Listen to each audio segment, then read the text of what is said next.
You're live.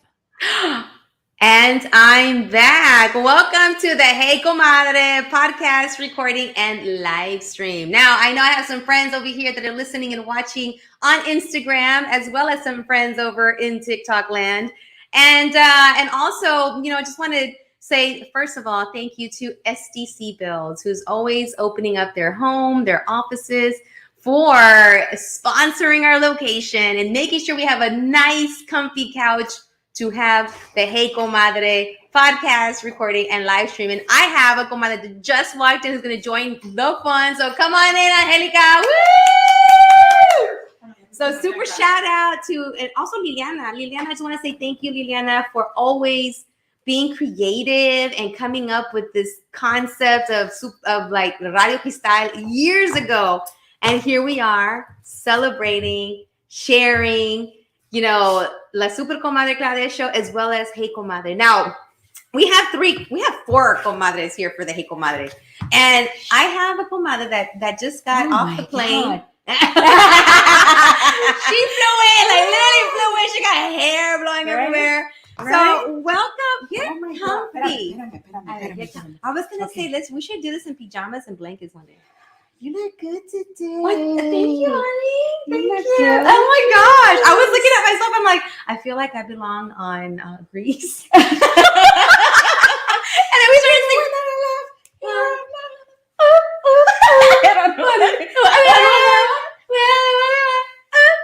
We should do karaoke one day. You know what? We should. We should do karaoke one day. We should do karaoke on this. So what's today's topic? So today's topic is a couple of things. Okay. Okay, so as let's recap a little bit. So first of all, I want to say shout out to our other two comadres, Marianne, who's in flight from Monterrey. Oh my goodness! Yeah, that's right. She was supposed to be here yesterday. Yeah, but Okay, all right. Another day. Get yourself together. Yeah. And we gotta get you on TikTok over here. Let's get over. Okay. No, you're good. Like over there. There we go. Hey. And Isa Garcia tonight, rodeo is happening here in Houston. It's all about rodeo here in Houston, Texas for like a year. I'm kidding. It feels like it. But I want to say, like, the rodeo happens with so many volunteers. I had no idea what the rodeo Houston entailed until I met Ilsa Garcia, my comadre, my Hey Comadre, as well as, we worked on a couple of boards together, and I remember I'm like, you went to the rodeo again? What are you doing? She was like, I'm on this committee, that committee. And I'm like, okay, well, how much do they pay you? Yeah. No, nothing. They get paid. Not that, but it's like a camaraderie, comadreo, fun, connection. To stay on the committee, they have to dedicate a certain amount of hours. Yes, you have to put some. So you can't just say that you're on the committee. That's true. Not only that, but you have to earn your spot. And there's like elite committees that you have to be invited into. Oh, okay. No, like it's a whole thing. It's a whole thing. It's a whole thing. It's like, but you have to be. So you have to have been committed for a while before they start inviting you into. When you say committed, committed. No, committed. No, committed. You got to for real, but you do. You got to be a little crazy to be part of it. You got to be really committed. Yeah. So, but Ilsa does an amazing job. Thank you. Yes. So Ilsa does an amazing job. I'm making it look easy. I'm making it look easy. Yes. But it's hard work. They put a lot of time and effort into the things that they do. Yeah. I mean, it's completely run, I think, by volunteers. And the absorbent, is that the way? Absorbent amount? Yeah. Absorbent amount? It's a lot of syllables in that word. Yeah, it is. And I haven't been drinking. Absorbent. Yes. The huge amount of money that's made goes into scholarships. That's made. To send the huercos to school. That's made. I mean, they take a lot of prestige and care to what they do at the rodeo. They do. It's the largest rodeo in North America. Yes, it is. Here in Houston, Texas. And Ilsa tonight was called upon to do some announcements, some recordings. Was? Yes. So she's like, I was on my way, but it. I'm like, no, you gotta go because that's a big deal. It is a big deal to be able to represent and be a part of that, and your voice being used, to announce. I'm like, you go, girl, you go. It's the entire stadium that you announced to. Yes. So it's like it's a couple of thousand people. Just a couple of thousand people that you're on. But not only that, they use that audio to like surplus into like their media. So it's like online social stuff. Everything is so badass. Yeah. So I want to give a shout out to my super comadre Ilsa Garcia, who's out there rodeoing her voice, and also for Marianne Garcia, who is flying in this evening. And but I want to say thank you I'm so glad you're here. I know. I was like, are you still here? I'm still here. Can I Zoom you in? Where are you? No, I'm still here. I'll be here for a couple of weeks. Okay, good. I know that you've been working really hard. Yeah. You want to refresh our listening audience on this podcast of Hey Comadre, like a little bit of Angelica. You're working out of what city? So I work out of Houston, Texas, and then I work out of Bentonville, Arkansas. The home of Walmart. Yeah. If you don't know. Yeah. And Hot Springs. Hot Springs, it's south of Arkansas. And never mind. Walmart. So how is that? I just want to touch base with you before we go into some topics, because some of the topics to me it's a very personal topic. And it has to do with being in a relationship. I can't even say I'm all giggly. But I wanted just touch base. How is it going out there? Because you're back and forth. Home base is here, but you also have work out there. So yeah. ¿Cómo es el ambiente allá? What is it like? How is the comadreo over there?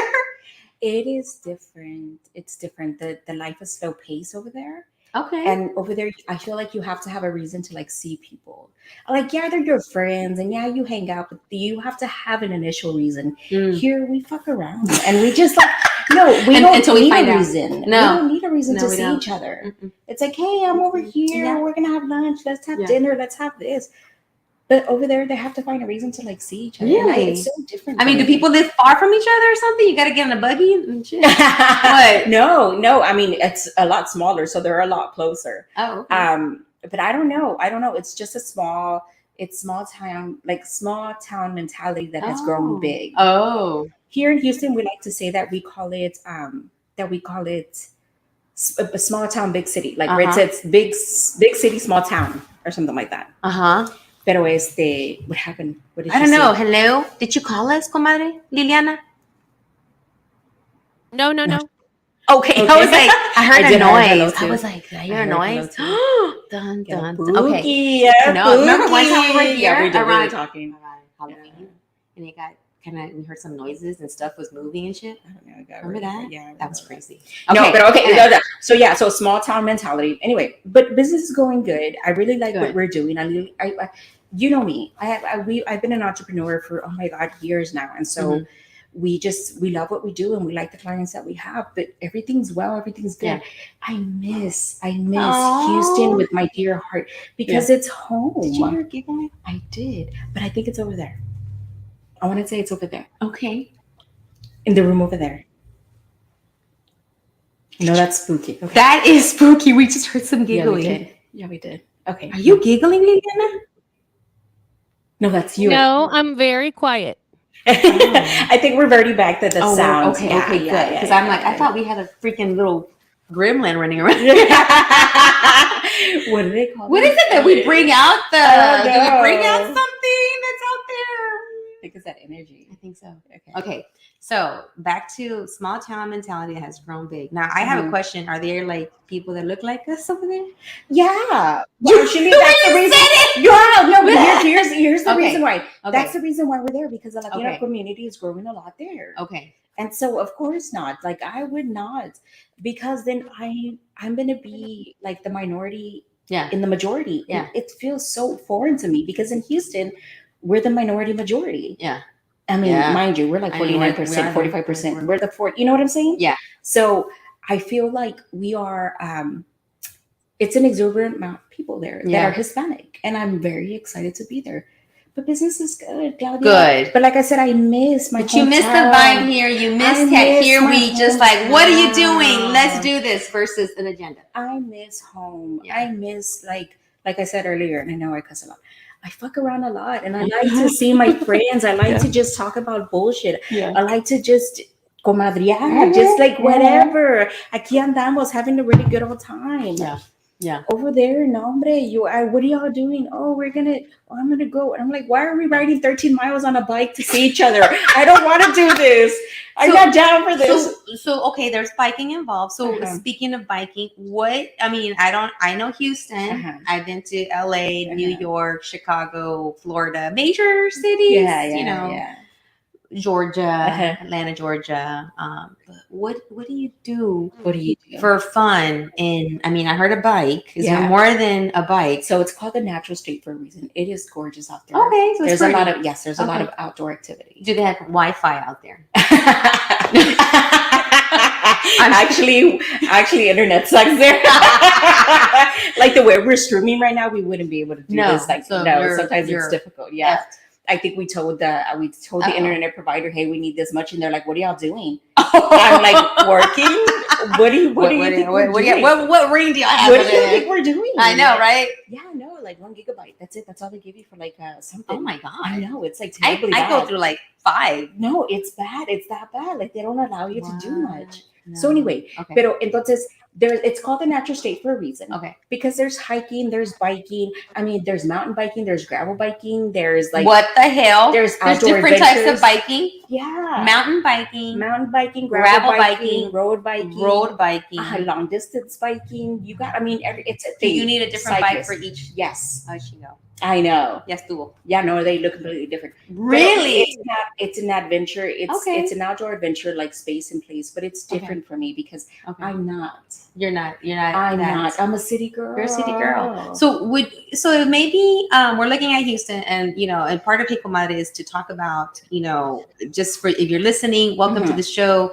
Hey Comadre is about comadres coming together and talking about life, love, professional goals, personal goals, and sometimes that we're doing things a little bit different than what our grandmas, abuelas, our moms did, and we're taking a little bit of a different turn. So, and you're taking a turn by going into a city that is, like we don't really talk about. Like, we're gonna go vacation to Benton, Northwest Arkansas, that place. So, seeing that we're here in Houston and we're like the 4th largest city, right? Yeah. And people are still showing up, and there's a lot of construction here, and there's an expansion of freeways that I'm hearing about. So what if a family, would you recommend or suggest to a family that may want to go somewhere, start somewhere, maybe school-wise, I don't know, community-wise, maybe environment-wise? Yeah. Would you recommend? If you like Walmartville? If you like if you like culture, stay. Oh, okay. Stay here. Or go to another big city. Yeah. Chicago, LA, New York. Like, yes.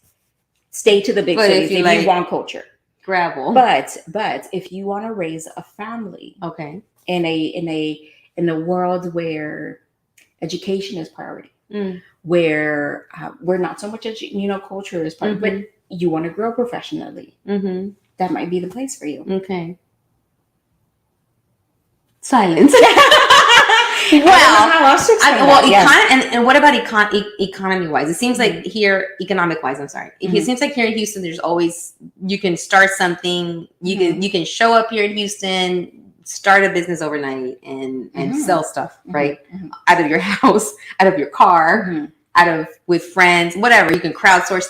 Is that a possibility over there? Yeah, do you have businesses coming in, like big businesses, small? Here's the thing: if first, and this is with any small place, if you know your business is going to do well, you're going to know sooner than later. Okay. Here in Houston, people can start a business and they won't know if it's going well or not for years before they give up.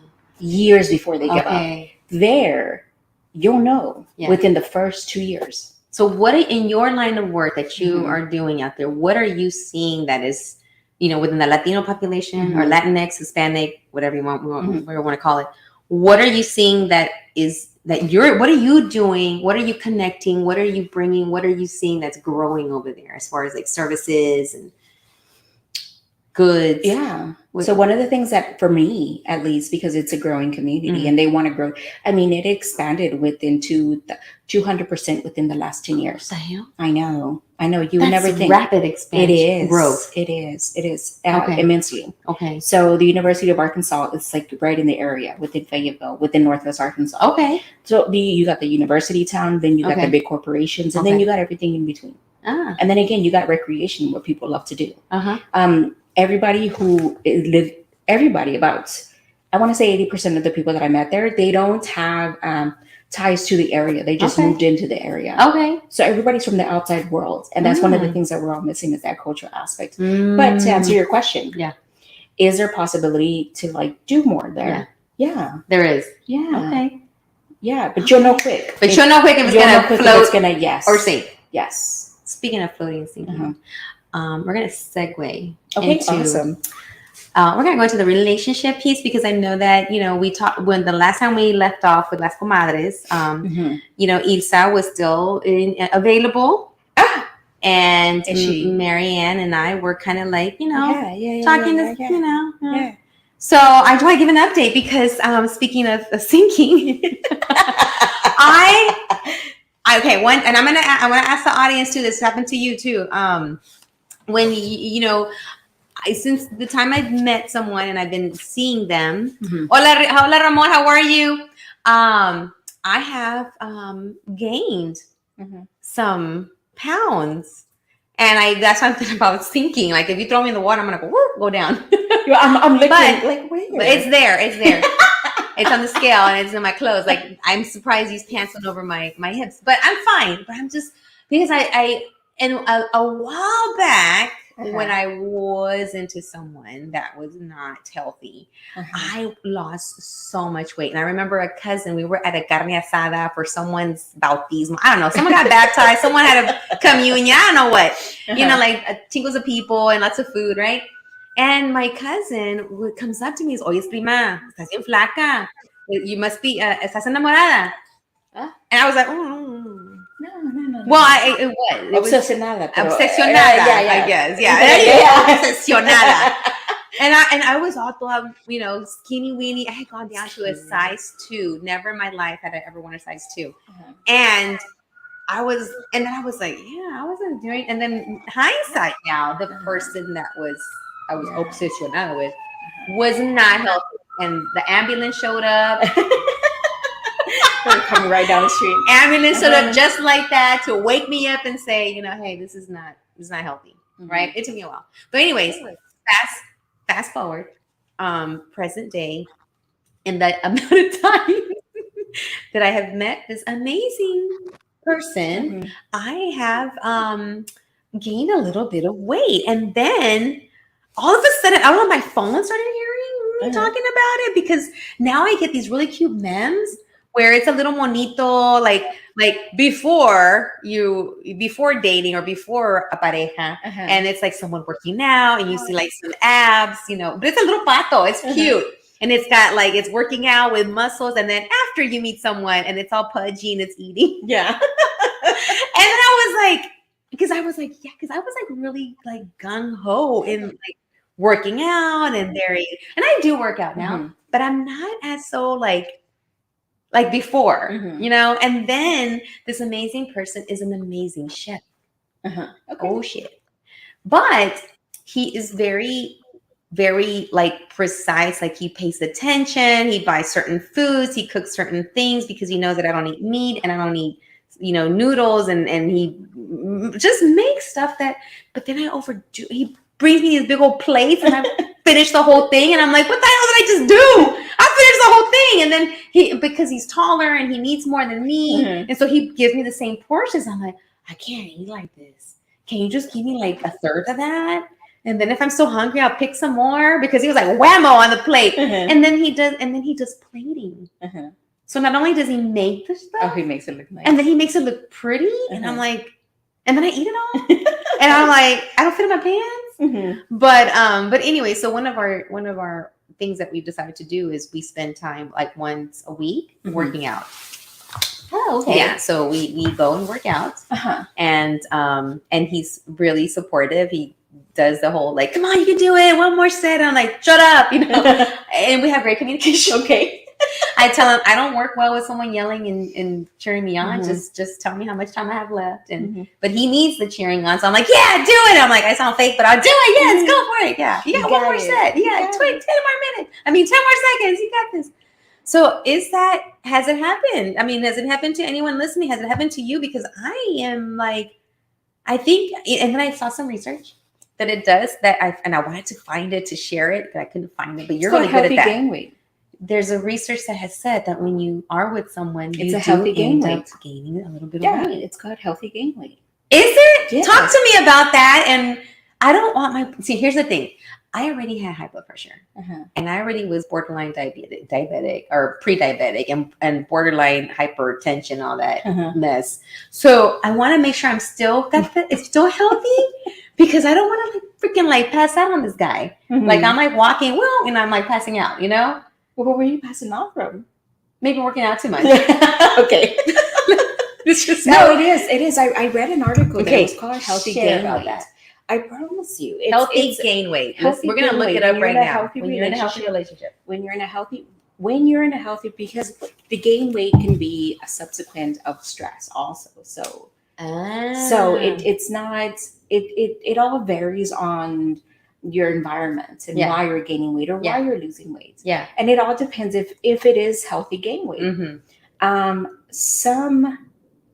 think there was a research out there that I think 5 to 15 pounds is usually the weight that mine is at 10 right now. I'm at 5 to 15 pounds is about that. I don't want to go all the way to 15. That gain weight that some people like experience at the beginning of, or the few months at the beginning of the relationship. Okay. To see, but you're still in the honeymoon phase. Yes. And I know myself, I am a stress non-eater. So I think that's what was happening before when my cousin noted, estás enamorada porque te perdiste peso. And I'm like, estoy obsesionada. I think, but that was stress because that person was a love bomber and a person that left me wondering. And then he would come back around and get me all excited and blah, blah, blah, and then leave. So that's why I think I had that. I was a stress non-eater. Now I'm all like, everything's great, Okay, one more glass of wine. Okay, I have another helping of your amazing food. Can you gain weight with wine? Yes. Isn't it sugar? That's right. Yeah, that's right. Yeah, I think so. Okay. Well, I mean, maybe. Okay, here's the problem. We end up finishing the bottle, so maybe maybe that is the problem. One glass of wine. Okay, Ramon said, try walking 30 minutes a day together. You get fitness and important relationship. Yes, Ramon, I love that idea. We actually, we work out and we go to a gym, and I tell him like these are the areas I want to. And honestly, I don't mind if it went to my butt. If it went to my boobs, but it goes to my fupa. Fupa.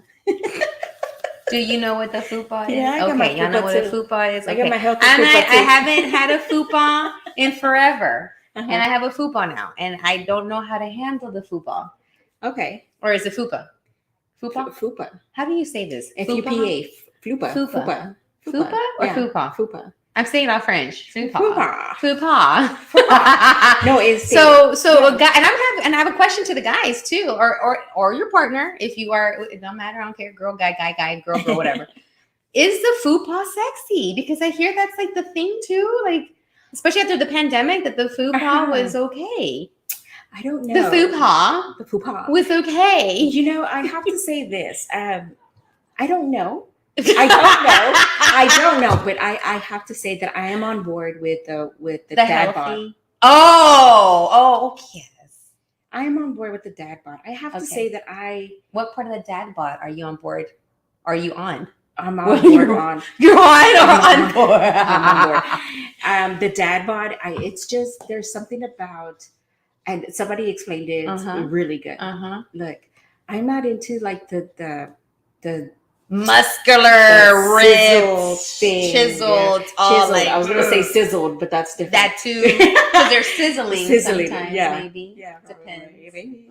No, but I'm not into like the whole like workout Yeah. of like somebody's body. Yeah. There's something to be said about a guy who's slightly bigger than you in the form of, and then has like upper strength. The arms. And who has upper strength? You know what I mean? Yeah. There's something about being able to just exist in themselves, and then some men carry it really well. Yeah. And then the confidence around it. Yeah. And that carries over really well. Yeah. Like you can tell, like I don't like the arrogance that comes with some men. Yes. With some men who they pretend to have light bodies. Yeah. And you know what also actually like not repulses me. What? I don't want to say repulses me, but what actually turns you off. Turns me off. What turns you off? When men take off their shirts. Where? Anywhere. Like what about the beach? I mean, if we're at the beach and that's different. You know what I'm saying? Okay, gotcha. Like that's different, right? Because I'm like, damn, I have to break up with him now because my comadre doesn't like that. No, no, but we were at the beach. That was different. And he even asked, that's expected. He's like, is it okay if I take off my shirt? Because my kids were there. Yeah. Yeah. And I'm like, no. He's like, okay, just want to make sure. Like he was very. The atmosphere calls for it. Okay. You know what I'm saying? It's not like he's just walking down the street into the store. Like if he's running in the neighborhood with the shirt off, I'm like. There's just something about that. I'm like, no, because it's such a turn off. Yeah, it's a turn off for you. Okay. It's such a turn off for me. I mean, if I'm like driving and I'm driving with my kids and taking them to school and I see something nice, I'm like, oh, nice. Okay. I mean, it's just like eye candy, I guess. Yeah, and for some minutes. I know I get that. It's the same thing. But you're right. You're talking about the psychology behind what could that mean. Like, no, not necessarily. Just the fact that I don't find it appealing. Okay. I don't find it appealing. Okay, so what about favorite body part of a male? What's your? Oh my God, their legs. Is it the legs for you? Yes. Okay. Why? I don't know. Just the strength of a nice like leg. Like if you can tell when they're like wearing shorts. Ooh. Like if they have like bigger like upper legs and stuff. Have you ever seen? It's the same thing with men too. Like you see some women who have like chicken legs, and then you men have the same thing. And I'm like. No, if you carry me, we're both gonna fight. No, I'm gonna break a bone. No, absolutely. Yeah, for me, it's arms. Mm-hmm. The forearm up to the shoulder, and then there's like this little line on the hip. Between their bone and right above, there's like this little indentation on both. Divot, I don't know about why. But it's that and the arms. Don't know why. I can see it. I don't know why, but those are my favorite parts. And then that. It just honestly for me it's the legs and then intimate places that people can't see, like the back of their neck, the nape of their neck. Like you have to have like a nice clean like the way they take care of themselves, like if it's nice and done well, and you know what I'm saying. If they they're taking care of like I love a guy who smells really good. Oh yeah. Yeah, except for when they wear that really nasty cologne that a lot of men try to wear. Which one? The Axe? No. Which one is it? That Savage.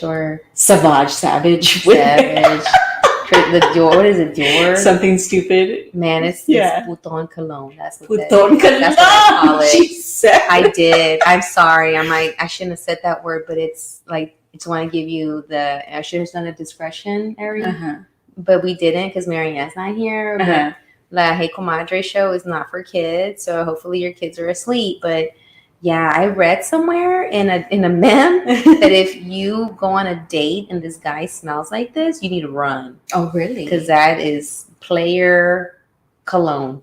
Oh, Savage is what they call it. Savage. Savage Supposed to be separate. I think it was like Dior. It's Dior.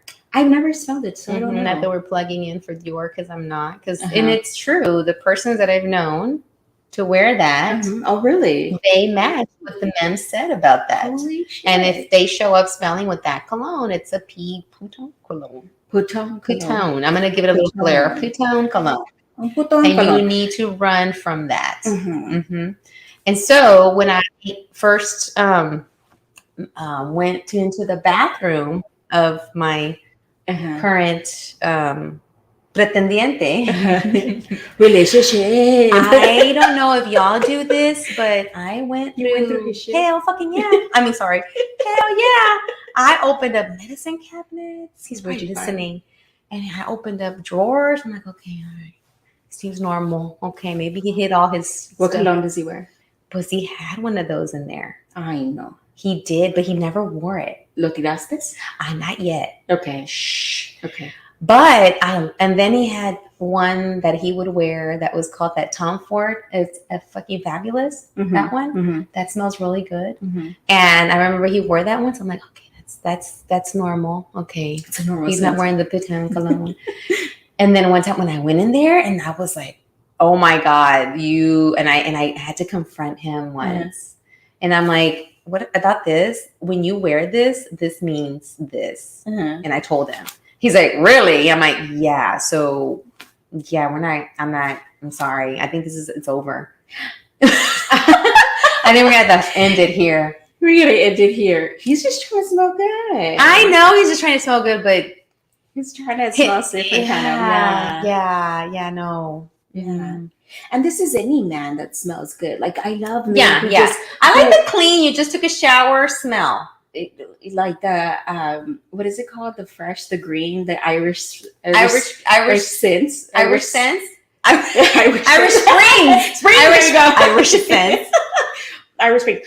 That's nice. That's like a nice, fresh smell. But that's expected. Yeah. I like men who put effort.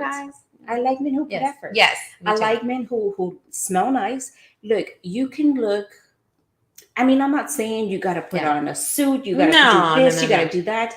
Look, I just want you to smell nice, and I want you to look decent. Because when a guy does that, they take time. That means that I am putting effort. I want to, and not for the woman or anything or their partner. To me, it's when you do it for yourself. Like that's a big turn on for me. When you take care of you take care of what you need and what what makes you feel good, smell good, do good. That's what I'm telling you. That is a big turn on. That's a dad bod. That's what I'm telling you. But when I think of dad bod, I think of the pancita. Is that what you're talking about too? No, I just when they're overall just like, okay, look, there's a difference between the dad bod and the bod. And it's not to like, whatever. It's not to be insincere. It's not to be, ignorant about what I'm saying. It's just there's a difference. There's difference. There's a clear difference. So you're talking about the younger. I'm still not into making sure that she's okay. The guy? No. So I'm talking about the guys who like are taking care, who are working men, and who you could tell they're like they do stuff, and they're obviously like wanting to like be present, and sometimes they'll go and like help their mom like cut their yard. Ooh. They like do things like that, and it just shows on their body. It just shows that they're being active. And I like the pudge around the stomach a little bit. But okay, like I said, there's a clear difference between a little bit. And there's a clear difference between somebody who like, okay, bueno, maybe something happened. Yeah. Okay. Yeah. But then have you ever noticed that and this happens with women too sometimes, and I'm just talking about men because today I don't know why I'm bashing men. We're sharing. But they thoughts. They tend to be some of the more mean ones. Oh. The ones who just, you're like, I think you're going through it, guy. Yeah. I think it's, and it shows. And it shows. Yeah.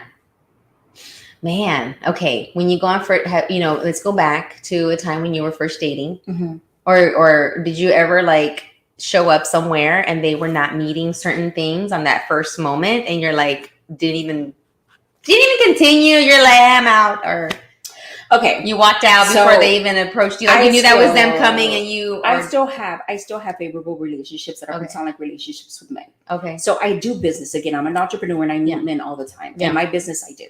Yeah. So I'm always interacting with them on different levels, and I still sometimes they depict themselves by the way they are, the way they carry themselves, the way they present themselves, the way they dress, the way they're sometimes even physical. And again, So it is what it is. Some men who tend to be, they look like fathers, tend to be the nicer ones. And some men that you can't tell whether you're married or have a kid or you work out and you work out. I mean, there is an arrogance that they bring with them. Yeah. And the same thing when there's an in between, and there are the extremes. The extremes. Yeah. And those are the extremes that sometimes even when business, it's hard to like manage. Wow. It's hard to like deal with. I was going to ask you, how does that creep into the work, into like, do I want that account? Do I not want that account? Do I need to deal with that? It depends on the way they carry themselves. Yeah. I'd rather do business with people I like. Yeah. So if you were going to sit there at a table and you're going to be like, I mean, the arrogance comes off. I mean, some of them are dumb as rocks and you're like, oh, you're just a pretty face. Like, my God, like I can't. How did you get this far, dude? Because they're a pretty face. Because they're a pretty face. Yeah. They're a pretty face. And then some of them are just like, I don't know, they're overcompensating and they're just jerks. And you're like, fuck, man, I don't even want to do business with you. I don't care how much money you throw at me. I'd rather not. I'd rather miss out on it. Now, let you touch on something that actually has touched something in me. You said, I want to work with people that I like. Yeah. You reminded me of something in the classroom. I used to be in the classroom many, many years. And I remember hearing that.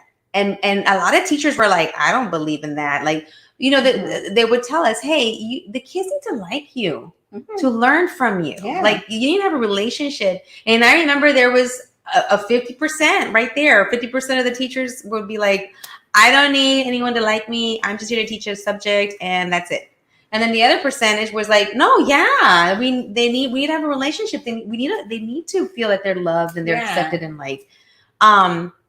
What about when you're adults? And that's where you touched on, because I know if you're in an organization and you're like showing up, like, let's do this. And all of a sudden you come across someone where you're like, ooh, what happened? And I'm a people pleaser. That's the thing. The problem with me though, is like, I want to win you over, but at the same time, no, I'm here to do a mission. Let's just get it done. And do you need to like everyone? Do they need to like you? Or could you like just be like, we're here, we're gonna get this done, or is it a different type? Like, absolutely. There's times that some people. I mean, there's times in my business that I've done like business with people that I can't gauge at all, and I'm like, that's fine. We're not spending a lot of time together. That's okay. Yeah. That's perfect. As long as you're amicable with me and I'm amicable with you and we get the project done and this moves forward, that's fine. Yeah. But if I have to deal with your arrogance, if I have to deal with like your nonchalantness, your like overly whatever, like if we're walking on a table and you're talking about some woman and I'm like, I'm not your friend, we're talking about business. Yeah. Or if we are or if we're trying to do business and you're trying to like be a creep, you're trying to be like, I'm like, yeah, because I work in that world too, where you meet a lot of people, and you know, and we introduce people to other people, and we have to be very careful. Like Isa and I and Marianne, and you too. Like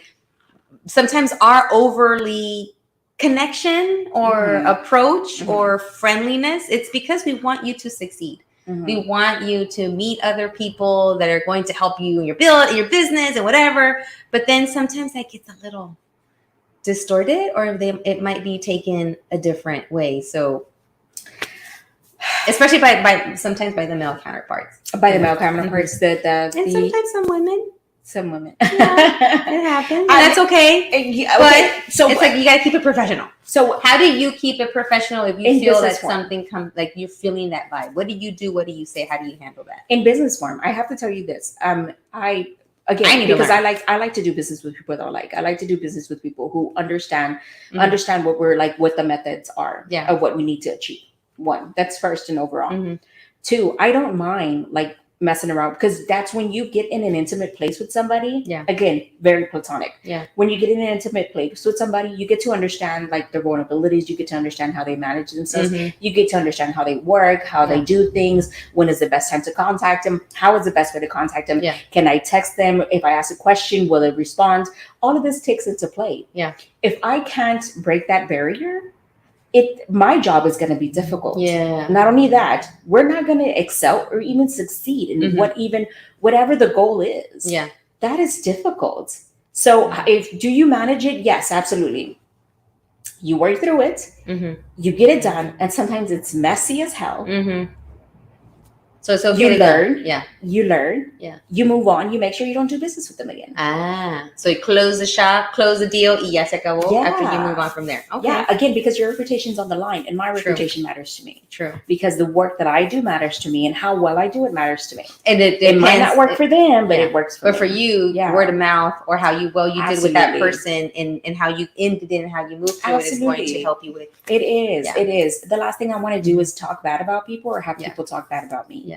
And you learn in the business. Again, we're completely reliant 100% on our income. Yeah. What we make, how we do. We don't get a paycheck. We get contracts. Yeah. So how we manage and the way we're seen matters a lot to us. Yeah. The way our people are seen, the way our the way our employees are seen, the way we're like coming off, the way they're like executing conversations, what they're asking for. All of that matters. So how do I manage it? I have to be really honest, Claudia, that it depends on the person, the perspective, and what's happening. Can I cut my losses rather than later? Can I remove myself? Yeah. Do I need to remove myself? Yeah. Do I need to give perspective on somebody? Do I need to like give somebody a heads up? Yeah. Do I need to tell somebody what's going on? The thing is, oh my gosh, their money is also at play. That's true. And the last thing I want to do is have them. But I cannot. If somebody comes and asks, hey, because word of mouth. Yeah. People always ask, so how was it with them? So how was business with them? And they will say. Sometimes they will, and I've learned to refrain from being like, I would just be like, you know what? We had one project with them. Yeah. And I'm going to be honest, I wouldn't move forward with them on another. Okay. And you just leave it at that? I leave it at that. Okay. I leave it at that. Okay. It is what it is. Yeah. And they'll be like, okay, well, thank you. And that's it. And people have told me things too in the past for like other people. They'll be like, hey, watch out with so-and-so. Hey, so-and-so and so-and-so. And of course, everybody deserves one opportunity at least. Yeah. You know what I mean? Yeah, true. And then I did that, and I came back and I was like, thank you for telling me that. Actually, that kind of helped me not feel bad about what I was experiencing with them. Because I was like, yeah, dude. There's a lot to think of. I mean, dude, that's a lot. But you're in it. You're in it a little bit now. I am in it a little bit now. Yeah. And I'm super excited about this organization that I'm a part of because we're growing it, and it's all women. So we're all like, but even then working with a lot of women, it's tough. It's a little tough. And I come with a certain energy in a certain way. And then there was a moment where I actually minimized myself. Because I felt like I was being met with a force and a vibe that was like, ¿Y tú qué te crees? That ¿Y tú qué te crees vibe. ¿Tú qué te crees? And then I was getting a little bit of pushback, which is fine. I don't mind pushback, but something in me, it wasn't that person. It was something else. It was my past that crept in, and what that coworker was doing reminded me of a past. And then I realized, okay, it's not her. It's this experience that was triggered because the behavior was very similar to the behavior from the past. And then I really had to sit in that shit. And I was like, okay, wait. That's scary. And, but I minimized myself. I was sinking in my seat in the meetings. I was kind of like leaning back. I was no longer like, yeah, what about this? What about this? What about this? Because when I would do that, I was met with just one particular person. I was met with like a little bit of like eye rolls, heavy sighs. And I am very into reading body language. I'm very into reading the room and feelings and vibes. And that right there was like, I started sinking and sitting lower. It was to the point where at some point I wasn't even wearing my flower. And I remember it even in the meetings being asked like, hey, so Claudia, what do you think? I'm like, I couldn't even get my words out because I was too busy thinking of what the response was going to be. And then finally I had to sit in that shit and say, okay, you know what, Claudia, this is reminding you of a past experience. You've been triggered. It's not her. It's not them. It's you. It's me. And I really had to sit in there and I'm like, okay. I had to cry it out. I had to, kind of get myself together and say, Claudia, what is the mission here? And then we tried to make amends, too. We started meeting one-on-one, and I was like, okay, how can I support this? What would a leader do? How can I address those feelings as to why this person has gotten to that point with me? Mm-hmm. And I was trying to rectify it. I just tried. And then finally I was brought to the side and said, what's wrong with you? You're not the same person we hired. I'm like, oh, I didn't know what to say, right? Because I'm not going to be talking about nobody. I'm not talking about anyone. No. I just talked about, this is what I'm feeling. This is what I'm working through. Uh-huh. And they're like, okay, well, we noticed it. Uh-huh. And not only did we notice it, but people on the outside that we've contracted that saw you months ago, and now they're seeing you again. You're not the same person. And so I had to sit with that and work it out.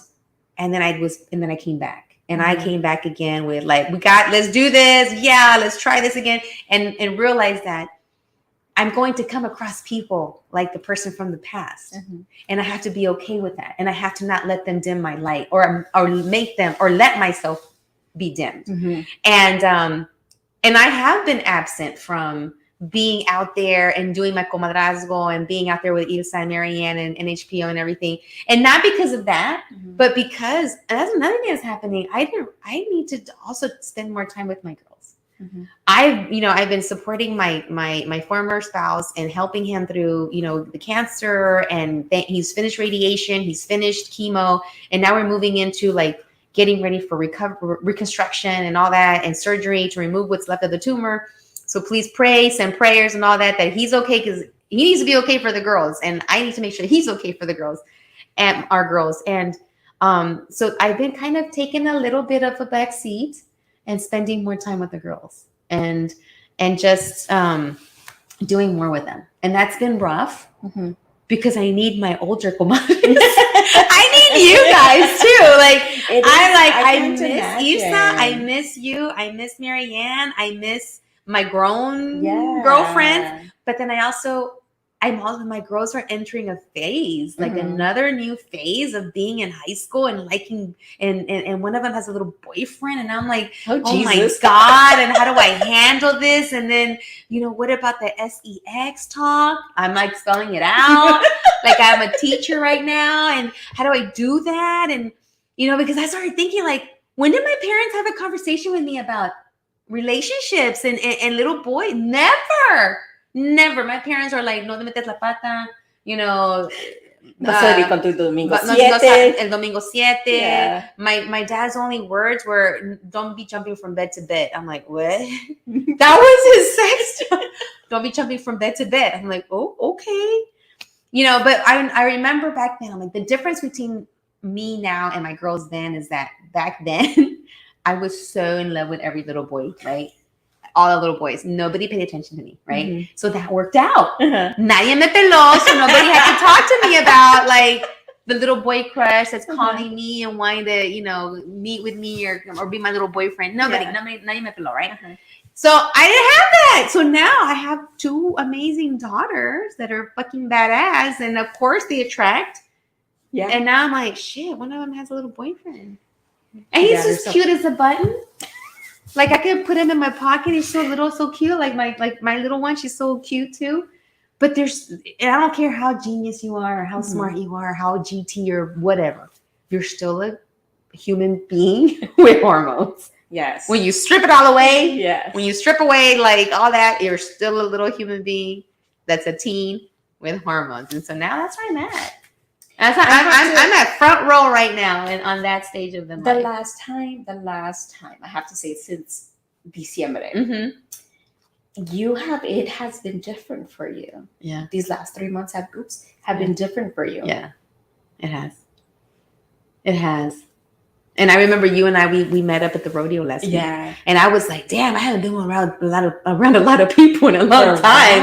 And it took me a while to get acclimated to like, I'm like, oh my God, it's so loud. Oh my God, everybody's here. Oh my God, COVID. Oh my God. But it's because I have taken a little bit of a backseat to be there for the girls, because we're just making sure that their dad is okay. And I've been absorbing a lot of that. And I think I need therapy now. I have to be honest. I really So do enjoy. Tell me I what enjoy you see. I enjoy the variety that you have on here. Mhm. But because you're going through a lot, you'll be surprised, Clara, that there's a lot of women who are going through similar situations to you. Not just in the dating aspect, not just, on Just that side of things. But as a woman who's reaching that age of middle age, who's going through all sorts of changes. Your parents are getting older, your kids are getting older, your career changes, the life changes that happen, you're turning into a different person. Mm-hmm. Those conversations matter. Yeah. The Ilsa has been going through some stuff too. That her mother, her dad first, her mom, and then she had a big old scare. She has, and then you have the same thing with Marianne. Yeah, like Marianne. Like we've been keeping up with Marianne and her recovery from the removal of the tumor. Thank God it was all taken out and she's recovered. Or we were at the New Kids on the Block rodeo at the rodeo next week. We were fully recovered. We were fully recovered. These conversations, these conversations really do matter to people, to be able to have these things. ¿Qué dice? Okay, dice Javier Espinosa. On my part, my mama was always open with me, and I am open a book directly with 3 baby girls. Oh, thank you, Javier. That's amazing. Yes, gotta run. Daddy date night. God bless you. Oh, thank you, Javier. Yes, have that daddy date night. Thank you for reminding me because But these conversations, they're super important. It made me yesterday, as my youngest Pilar and I went to go meet up my pretendiente at Hong Kong. We market, on Beller. Yes, and and then we were just driving, and I said, and it was a great opportunity for me to connect with Pilar, my youngest, because she's the one with the boyfriend, and I gotta make sure she's okay. But I say, Pilar, I can only imagine what you and your sister are feeling right now as you're watching and being there for your dad. Yeah. And because he's moved in with me, and I just relayed the story with her. I go, look, I remember when I was in the 7th grade, and my mom, my mom's a breast cancer survivor for so many years. She's like born in 49. You do the math. But she got breast cancer when I was 5, and my brother was 2. And you don't know what's really going on when you're 5. But then my mom had another breast cancer scare when I was in the 7th grade. That I knew about because I would hear through the walls, like my mom upset and crying and scared and everything. And then finally, I didn't say anything because nobody really talked about shit. Yeah. And then my mom came and talked to me and she saw that I was a little upset, and she asked me what was wrong. And I told her, I go, I heard and this and that. Don't worry about it. We're going to get it checked out. And she started explaining about a biopsy and this and that. And how and we knew that she had cancer before and that she survived it and that they're going to do everything they can. And I was just remembering that and just thinking about Pilar and Citlali and what they might be going through. And all I said was like, I do not even know. I cannot even imagine what that feels like, but this is what I went through. And I want you to be reassured that we're doing everything to make sure your dad is okay. And please share with me, anything. You can cry, you can be mad, you can hit the wall if you need to, you can, whatever you need, it's okay to feel what you're feeling. Because I remember that fear of losing my mom. And I can only imagine that fear that they might feel with them. That's going on with them. To be at such an evolution of a stage for them as preteens and teenagers. I think they're teenagers at this point. Yeah. As teenagers, to be able to go through that at such a vulnerable state in their life where they need mom and dad. And that fear for them is grand. Yes, it is. It's, but it's hard. It's hard because they're beautiful young girls who were raised very well. Yeah. In a 2-person household, of course, whatever happens, but they still kept they still had an amazing relationship. Yeah. For them to like experience, you know what I'm saying? To go through that and be like, okay, we're all fine. Yeah. And then to experience this now, they're like, fuck. I know. But I have to tell you, you handle it with a lot of grace, Claudia. And I know you don't think you do, but you do. You handle it with a lot of grace, and your girls are amazing. They're going to do well. Yeah. The good thing, and I told you this before, kids are resilient. Yes. Yes, they are. And they bounce back. Yeah. Pero I mean, again, I love the Hey Comadre talk about the men. Oh, of course. But this is needed too. These other conversations. This it's where I'm at, and I love the men out there. And honestly, y'all get it together and we'll date y'all. That's all I gotta say. Get close over here. Get closer to me. I get it together and we'll date closer. Get y'all and women will date y'all. Y'all just get it together. Women will date y'all. But when you listen to these conversations that affect women and day out, because they end up being mom and dad for a lot of children when dad is not there, they're more susceptible to judgment when the kids aren't doing well. Right? We get all of this stuff, but when I've done all my I have my own podcast, right? Yeah. When I did my research for my podcast, this is where the conversations are. Yeah. These are educated women who are going through experiences that their parents never went through. No. Yeah. You're the first one. Not only that, but you're teaching young girls. Yeah. Young girls. Yeah. Not only that, but you're teaching the 20 and 30-year-olds who are coming right behind us. Yeah, exactly. How does she deal with it? How does she go through it? What about this? What about that? I don't want this job anymore. I want another job. I don't know what to do anymore. Should I leave my husband? Is it okay to be a single parent? Is it all these kind of conversations? And like I told you, Claudia, for me, I love the conversations. I love those conversations. Yeah, me too. And I'm all here for it. And that's what we need to do more of is to be more vulnerable about these pieces of my life this is even helping me. Just sitting here and talking about this out loud. And I'm trying to go back to therapy, but this is kind of like my therapy because me desahogo and I'm able to get it out. And even last night when I was sharing that with Pilar, and then Pilar said, "Well, Mom, what kind of cancer did you have?" Because they know that I had a hysterectomy, but I'm like, wait, what? Well, yeah, didn't you have breast cancer? Or was it cervical cancer? Or was it ovarian cancer? And I'm like, oh my God, I need to share with you your history. Yeah. Like directly, especially now what you're going through. So in our car ride on our way to the Hong Kong market, I gave him a little bit of the story beyond my mom. And because my grandmother had breast cancer. My mom had breast cancer. My mom has a breast cancer gene. She got tested after I tested, and and it showed up on me. And so then I share with Pilar, the doctor told me that now we're going to keep an eye out on you. So you're going to be tested probably in your late teens, and then you'll start getting your mammograms probably in your early to mid 20s. Is when you will start getting mammograms. But until then, we'll show you how you do your booby check. We talk about self-check booby check. She's like, Mom, I gotta touch my boobies. I'm like, yes, you're gonna have to touch yourself once a month and then check to see if you feel anything. Yeah. But we'll take you to the doctor so they can show you how to do it. And I'm like, oh shit, I'm so behind on this stuff. And she goes, yeah, Mom, when I was at the dentist the other day, they were asking me about my health history and I didn't know what to write. I didn't even know who my orthodontist was. I'm like, damn, okay, now I'm thinking I have to make sure I have all your information down. Your doctors, your medical history, about me, about your parents, about your grandparents, because that's going to help you take hold of your health and moving forward. Yeah.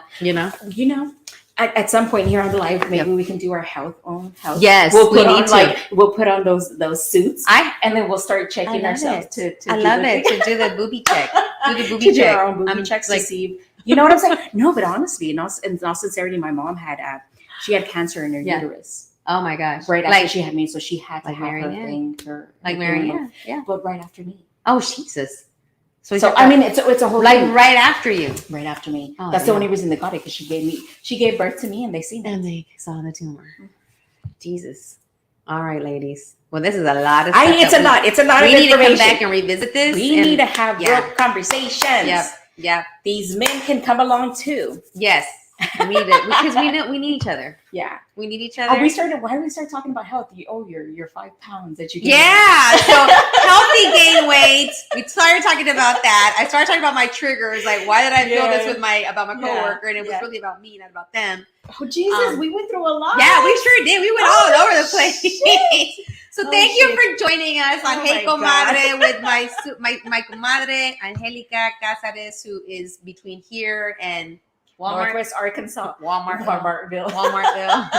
But I'm so glad that you're in town because I really love every relationship I have with my comadres is a different and unique relationship, and you bring out certain things in me. Yeah. And I love having these conversations with you. So we need to have them more about health, about love, about life, professional work, because it all goes hand in hand. Oh, kids, throw that in there too. We need to.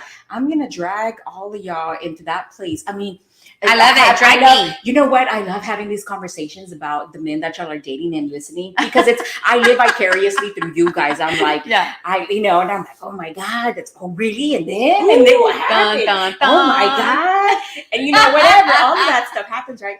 Pero then nos ponemos bien cursi. We'll sit there and we'll start talking about life lessons and all kinds of other stuff. And I'm like, these are the fucking conversations. These are the jewels. Yeah, these are the comadre talks. These are the comadre talks. Yeah. All right. So thank you for joining us on the live stream and the podcast recording of Hey Comadre. So thank you, STC Bills, for always opening your doors and your offices and Tony Garcia and Familia. Thank you for hosting us always and making sure that we have a home and a couch to get comfy on. Yeah. All right. So join us next time, 2 weeks from now. We're going to come back and we're going to continue talking about life, kids, family, everything. All of it. Because, it's all about connecting with comadres and saying, hey, ¿cómo estás tú? Are you good? Yeah, no estás sola, amiga. No estás sola. No estás sola, comadre. Aquí estamos todas. All right. Until the next time. Adios. Bye.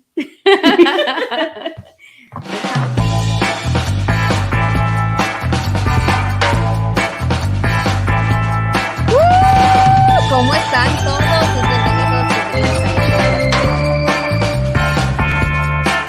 Bienvenidos a Mundos en Pantalla.